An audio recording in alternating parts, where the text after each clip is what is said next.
Bon, d'accord, Sylvain. Je vais te donner un sommaire de mon post que j'ai fait ce matin en français parce que je crois que c'est important. Donc, j'ai un nouvel assistant qui a des très bonnes mains, une bonne assiette, travaille très bien. Mais j'ai remarqué qu'il utilisait beaucoup trop de mains pour arrêter les jeunes chevaux. Puis nos jeunes chevaux, en ce moment, ils n'ont pas encore de, de fer à l'arrière, donc ils sont encore nu-pieds. Donc, je crois que c'est une période qui est toujours très importante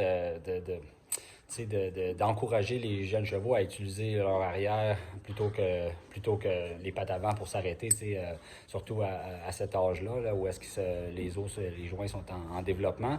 Et puis, donc, je crois que c'est important de les laisser le faire par eux-mêmes et puis de ne pas essayer de le faire pour eux à ce stade, surtout. Donc j'expliquais juste l'importance de ne pas tirer dans la bouche du cheval ou de ne pas essayer de le faire pour eux, mais plutôt de les encourager à le faire par eux-mêmes. La façon de faire ça, je l'ai appris de mon père il y a plusieurs années, et puis je crois que je vais toujours me rappeler ça parce que ça a fait beaucoup de sens pour moi. C'est dans les jeunes chevaux, t'en as certains qui sont paresseux, c'est plus facile avec ceux-là, mais ceux qui ont plus d'avant, c'est un petit peu plus difficile. Donc, ce qui est important de faire, c'est très important d'avoir une motion d'avant et puis d'avoir une bonne cadence et puis un cheval qui a une bonne propulsion. Et puis, mais au moment où tu veux t'arrêter, c'est de se relaxer le bassin et se relaxer les jambes pour que le cheval, un peu anticipe de briser au trot, briser au pas ou de s'arrêter. Et puis en profiter quand on ressent qu'il y a l'anticipation, d'attendre à ce moment-là pour demander l'arrêt.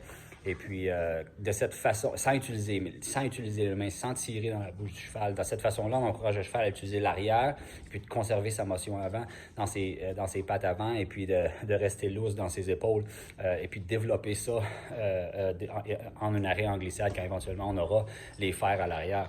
Donc, et puis je crois qu'aussi ça va épargner leurs joints et les os et tout ça, et puis leur permettre de bien se développer physiquement en apprenant à le faire jusqu'à ce qu'on mette les fers et puis qu'on ait assez d'outils de travail pour ensuite de ça être capable de leur apprendre à le développer en utilisant nos mains et nos jambes.